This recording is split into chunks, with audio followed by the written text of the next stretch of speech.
সালে WMA। Wellbeing of subject text procedure, অর্থাৎ যে বিষয়বস্তু থাকবে, প্রেসিডেন্স থাকবে, সেটা ভালোভাবে যেন সবাই কমন আন্ডারস্ট্যান্ডিং থাকে। রেসপেক্ট ফর পার্সন, যাদের নিয়ে পরীক্ষা নিরীক্ষা বা ইয়ে করবে তাদের প্রতি সম্মান বা মর্যাদা পূর্ণ হয়, এগুলো থাকে। Protection of subject health and rights, তাদের বিষয় স্বাস্থ্য এবং অধিকার সম্পর্কে নিশ্চয়তা বিধান করা হয়। Special protection for vulnerable population, তাদের নিরাপত্তা বিধান করা হয়, বিশেষ করে যারা ঝুঁকিতে রয়েছে সে পপুলেশন সম্পর্কে যেন বিশাল বা স্পেশাল ভাবে মানে তাদেরকে লুক আফটার, দেখাশোনা করা হয়।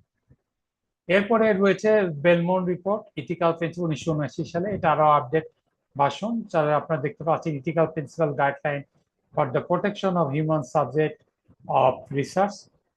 Respect for person, inform concept থাকবে, প্রোটেকশন অফ ভালনারেবল পপুলেশন হবে, বেনিফিশিয়াল নন ম্যালফিসেন্স থাকবে, জাস্টিস ফেয়ারনেস, মানে তা অবশ্যই যেন বিচারের কাঠগড়ায় বিচার প্রার্থী এবং ভিকটিম এবং উইটনেস যারা থাকবেন, বিশেষ করে বাদী বিবাদী সবাই যেন সঠিক ন্যায় বিচারটা পায়। প্রিন্সিপাল ও ICS GCF এর মধ্যে ইনফর্ম কনসেপ্ট থাকবে, তারা বিভিন্নভাবে কনসেন্ট সাবজেক্ট পার্টিসিপেশন থাকবে, trial data storage recording handling clinical trial হয়ে যারা অ্যাকুরেটলি রিপোর্টেড বা ইন্টারভিউ ভেরিফাইড হয়।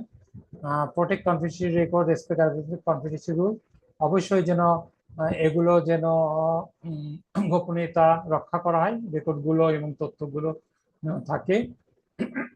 গুড ম্যানুফ্যাকচারিং প্র্যাকটিস GMP, যেমন বিএনবিসি প্রোডাক্ট বা হ্যান্ডেলিং স্টোর এগুলো যেন স্ট্যান্ডার্ড, ইন্টারন্যাশনাল স্ট্যান্ডার্ড মেনটেন করা হয়, প্রোটোকল অনুযায়ী যে অ্যাপ্রুভাল মেনটেন করা হয়, যেটা আপনার অ্যাকর্ড জানেন এখন বিভিন্ন ইন্ডাস্ট্রি থেকে যেমন অ্যাকর্ডে পরিচালিত হয়, স্ট্যান্ডার্ড যেন মেনটেন করা হয়, global standard. Quality assurance, implement quality procedure assurance quality every aspect of trial.